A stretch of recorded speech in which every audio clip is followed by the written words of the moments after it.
রচনার কাছে দুঃখ প্রকাশ অসিতের। সাংসদের সঙ্গে মিলে কাজ করার বার্তা দিলেন বিধায়ক। চুচুড়া বাণী মন্দির স্কুলে স্মার্ট ক্লাস রুম নিয়ে দ্বন্দ্ব। রচনা বন্দ্যোপাধ্যায় এবং অসিত মজুমদারের মধ্যে দ্বন্দ্ব। অসিতের ভূমিকায় ক্ষোভ প্রকাশ করেন রচনা, পাল্টা অসিত মজুমদারও সরব হন। তবে আজ অনুতাপ প্রকাশ অসিত মজুমদারের। আমাদের সঙ্গে এই মুহূর্তে সোমনাথ রয়েছেন। সোমনাথ, ঠিক কি নিয়ে দ্বন্দ্ব হয়েছিল এবং আজকে কি বলছেন অসিত মজুমদার?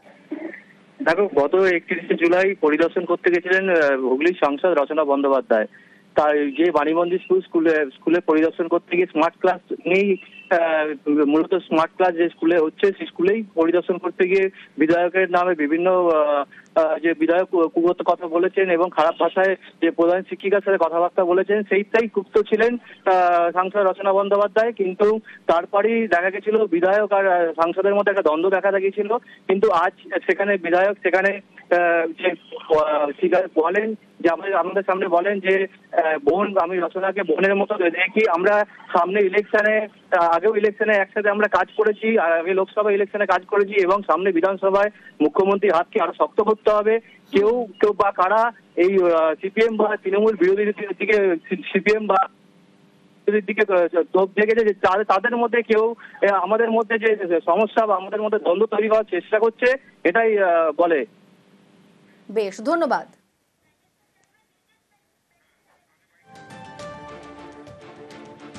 রচনা আমার নিজের বোনের মতো। রচনায় যদি আমার কোনো কথায় দুঃখ পেয়ে থাকে, আমি দুঃখিত, অনুতপ্ত। রচনা আর আমি একসাথে কাজ করব, আগামী দিন এই প্রতিশ্রুতি নিলাম। নিশ্চয়ই এর মধ্যে বিজেপি সিপিএম এর লোক ঢুকে আছে, যারা আমাদের সেজে আছে।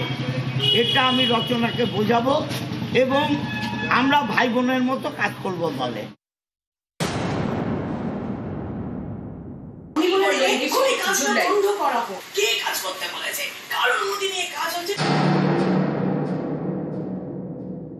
আমি রচনা ব্যানার্জি যে কথা দিয়ে গেলাম, কার কত দম আছে সে আমাকে আটকে দেখিয়ে দেবে। উপর মহলে আমি খবর পাঠাবো। আমি এমপির কথার উপরে কোনো কথা বলবো না, যা বলার দলকে বলবো। আমি ম্যানেজিং কমিটির মেম্বার, ছাত্রদের দেখার দায়িত্ব আমার। চুচুড়া বাণী মন্দির স্কুল, সরকারি স্কুলে স্মার্ট ক্লাসরুম তৈরি ঘিরে সাংসদ বিধায়ক দ্বন্দ্ব। একদিকে হুগলির তৃণমূল সাংসদ রচনা বন্দ্যোপাধ্যায়, অন্যদিকে চুচুড়ার তৃণমূল বিধায়ক অসিত মজুমদার। এই স্কুলে স্মার্ট ক্লাসরুম তৈরি হচ্ছে সাংসদ তহবিলের টাকায়। বৃহস্পতিবার সেই কাজ দেখতে স্কুলে যান সাংসদ রচনা বন্দ্যোপাধ্যায়। স্কুলের প্রধান শিক্ষক তাকে অভিযোগ করেন, এই স্মার্ট ক্লাসরুম তৈরি নিয়ে ক্ষোভ জানিয়েছেন বিধায়ক অসিত মজুমদার। স্কুলে এসে দুর্ব্যবহার করেছেন তিনি।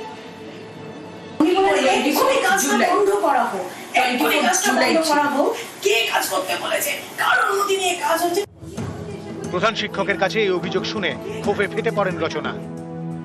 ক্লাস চলছে, সেই মুহূর্তে এসে প্রধান শিক্ষিকাকে ডেকে এরকম চিৎকার চেঁচামেচি করা এবং গালিগালাজ করা, এটা খুব একটা গ্রহণযোগ্য নয়। আমি রচনা ব্যানার্জি যে কথা দিয়ে গেলাম, কার কত দম আছে সে আমাকে আটকে দেখিয়ে দেবে। উপর মহলে আমি খবর পাঠাবো।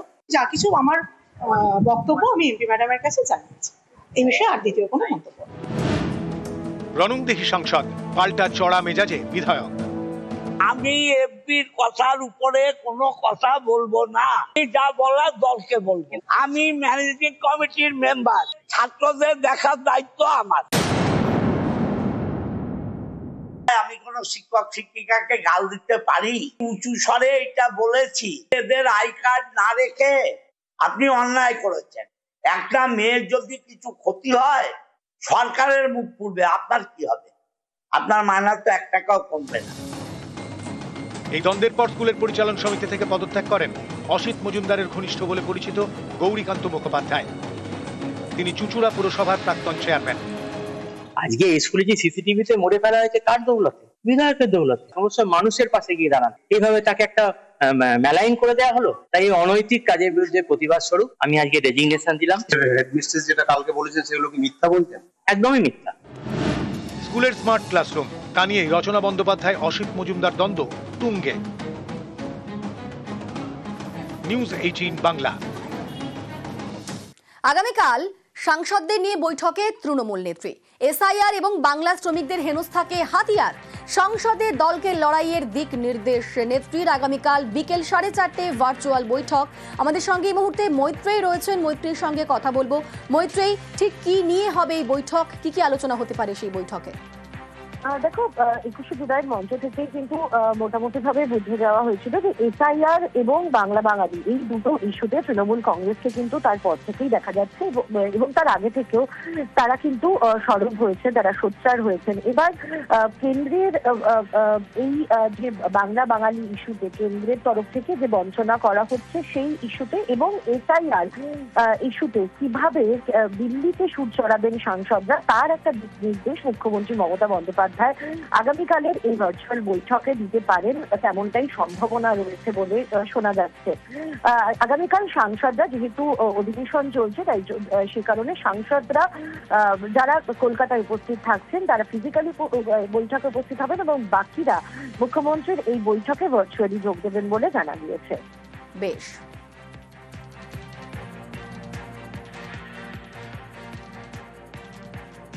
যারা ভোট দিয়েছেন গত লোকসভা নির্বাচনে তাদের কোনোভাবেই ভোটার লিস্ট থেকে নাম বাদ দেওয়া যাবে না। অনেক ভোট অন্য রাজ্যে কেটে দিয়ে তারা জেতবার আশা করছেন, কিন্তু ভোট লুট করে নির্বাচন জেতা যায় না। বাংলা ভাষা নিয়ে আমাদের লড়াই চলছে, ভার্চুয়াল বৈঠক সেটা অবশ্যই এসব ইস্যু নিয়েই হবে এবং শুধু তাই নয়, আমাদের পাড়ায় সমাধান, আমাদের পাড়ার সমাধান সেটা নিয়েও হবে।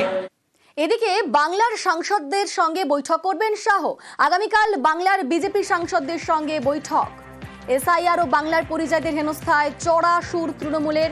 আমাদের সঙ্গে এই মুহূর্তে সুস্মিতা রয়েছেন। সুস্মিতা, আগামীকাল যে বৈঠক শাহ করবেন সেখানে তিনি কোন কোন বিষয় নিয়ে কথা বলতে পারেন, আলোচনার বিষয়বস্তুগুলো কি থাকতে পারে? দেখো, আগামীকাল বিজেপি সাংসদ নিয়ে বৈঠক করবেন অমিত শাহ। অমিত শাহের দিল্লি দপ্তরে সেখানে বৈঠক হবে বিজেপির সাংসদদের সঙ্গে। মূলত এসআইআর, বাংলা ভাষা, বাংলা অস্মিতা রক্ষার স্বার্থে বঙ্গের শাসকদল যেভাবে কেন্দ্রীয় বিজেপি কিংবা রাজ্য বিজেপির বিরুদ্ধে খড়গহস্ত হয়েছে সেটিকে আটকানোর জন্য তার পাল্টা কিভাবে বিজেপি লড়াই দিতে পারে এ রাজ্যে, কি পন্থায় তারা এ রাজ্যে শাসক দলকে টেক্কা দিতে পারে, সেই সমস্ত বিষয়ে আলোচনা হতে পারে আগামীকাল শাহের সঙ্গে বাংলার সাংসদদের বৈঠকে। অন্যদিকে এসআইআর সংক্রান্ত যে সমস্ত তথ্যগুলি রয়েছে সেগুলি মূলত বাংলার সাংসদদেরকে আগে স্পষ্ট চাইছেন শাহ।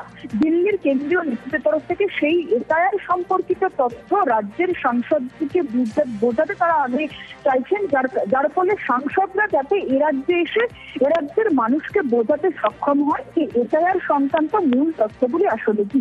যে অভিযোগ বারবার বিজেপি করছে যে রাজ্য সরকার ভুল তথ্য দিচ্ছে, ভুলভাবে মানুষকে বোঝাচ্ছে, মানুষের ব্রেন ওয়াশ করছে, ভীত সন্ত্রস্ত করছে, তার বিরুদ্ধে বিজেপি কিভাবে বাংলার মানুষের কাছে পৌঁছাবে, কিছু তথ্য নিয়ে বাংলাদেশকে তারা তাদের যে পন্থা, তাদের যে এসআইআর নিয়ে বক্তব্য সেটা পেশ করবে।